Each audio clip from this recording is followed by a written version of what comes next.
So my 7-year-old son Jackson is in many ways an unmistakable blend of my wife Justine and me.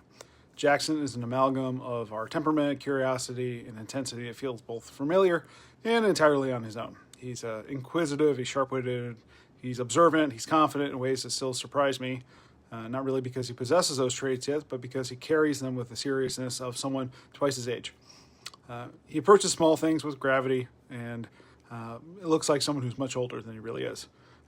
Jackson is still 7, which means he feels things fully. He struggles with frustration, and he does not yet have the emotional architecture to contain disappointment with grace. A reality that often becomes very visible when we have quiet battles across the chessboard at our kitchen table. I started teaching Jackson chess when he was about 5 years old, partly because he has always liked rules and systems, and partly because the game rewards the kind of structural thinking that already seems to come natural to him. In an age where grandmasters can teach strategy online and children can play competitive matches on screens before they can tie their shoes, Jackson managed to pick up on the mechanics of chess fairly quickly. But that's really only the surface of the game, since chess really is a study of roles and trade-offs, as well as patience and the consequences that come with our decisions. Every move that we make has a purpose, and every move has a ripple that extends far beyond the actual square that it occupies. It's a game of openings and sacrifices and offenses and defenses and short-term positioning in the service of long-term intention. And while you play to win, you also play the game to avoid losing, because the board is shared with the other person across from you.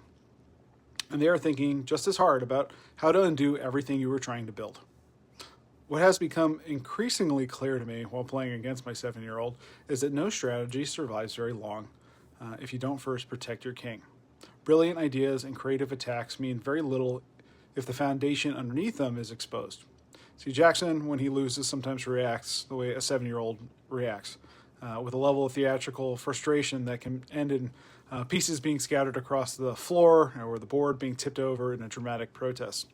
And while part of me has to suppress a smile at the absurdity of the moment, another part of me recognizes the depth underneath it, since indifference would worry me quite more than passion ever could.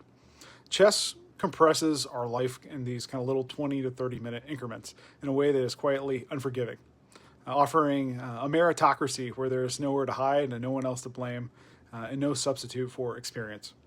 A game where you can watch someone's mind working in real time through their patience, their risk tolerance, and their blind spots. Losing to someone better than you becomes in its own way a privilege, because it reveals the possibilities you cannot see on your own. Jackson is already a naturally better chess player than I am, and yet, as of today, I remain undefeated against my son. A fact I share without pride, because the record only tells a small part of the story. He has lost at least 50 games to me and still sits down each time with the same determination to solve the puzzle, and his persistence is extraordinary in a way that has very little to do with chess, and everything to do with his character. I see the trajectory forming. He studies various openings and he experiments with new lines of attack and thinks further ahead with each game that he plays. I tend to rely on familiar patterns, and rarely do I do the deeper work required to expand my range as a player. I'm not a strong player, and that's not because of intellect, but because I have not committed to the discipline of improvement when it comes to chess. And every time we play against someone who's trained, I can lose quickly. And it's a quiet reminder that experience without reflection, without growth, plateaus, and reflection without effort really doesn't change anything. This is where the game begins to resemble a lot like real life. In health, in medicine, in leadership, and in our relationships, not everything we will do will work. Strategies will fail, assumptions prove to be incomplete, and good intentions do not always lead to good outcomes. The difference between our growth and stagnation often lies in what happens after we make our move. Whether we are going to pause long enough to examine what just occurred, why it occurred, and whether we are willing to adjust before repeating the same pattern again and again.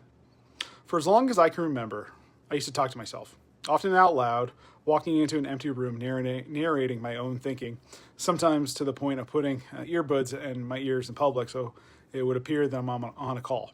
In reality, I am simply organizing my thoughts into words. A psychologist once told me that the brain processes things differently when thoughts become spoken language. Words impose a structure on our emotions, and clarity can become less of an abstraction. Over time, I have come to believe that strategy begins as well with an internal dialogue, and that execution depends on it. When I face a problem, I work through it the same way I would work out a complex positional change on the chessboard, asking what is really happening, what my motivations are, what might be the other person's motivation sitting across from me, and what changes if I make a move, and what does the situation look like several steps ahead from now. While none of this is dramatic or glamorous, it is a reflection that shapes the quality of decisions that will follow. The last time Jackson and I played, he nearly beat me, which felt less like a threat and more like a milestone, because life has been really busy and we haven't played very much in the last month or two. And when we finally sat down, he came at me with a confidence I had not seen before. He dismantled much of my opening position and put me in check multiple times. And for the first time, I felt generally vulnerable across the board, proud before the game was over, because I could see the growth unfolding in real time. He would try to counter me, and I could see the patterns that he had been picking up on that I was playing with on multiple times. His king, while we were playing, was tucked safely in the corner, surrounded by pawns and guarded by his queen, but what he couldn't account for was an escape square. He didn't have an escape square, which means a single path out of danger if he positioned himself in a position where he couldn't get out quickly and absorb an attack. So I saw the sequence where my queen and my rook moved together, and then the game ended fairly quickly. My son didn't start crying because he lost. He was upset because he could see he was very close. I could see once that I showed him that a single small move may have changed the outcome of the game entirely, he found this very painful. And this is a painful lesson at any age. The moment where our effort meets oversight. That is a part of chess most like real life, because we must see the entire board. And remembering that your work matters, your reputation matters, and the people around you matter, and that you cannot focus so completely on the attack that you forget to secure what allows you to keep playing the game. Strategy without protection is fragility disguised as confidence.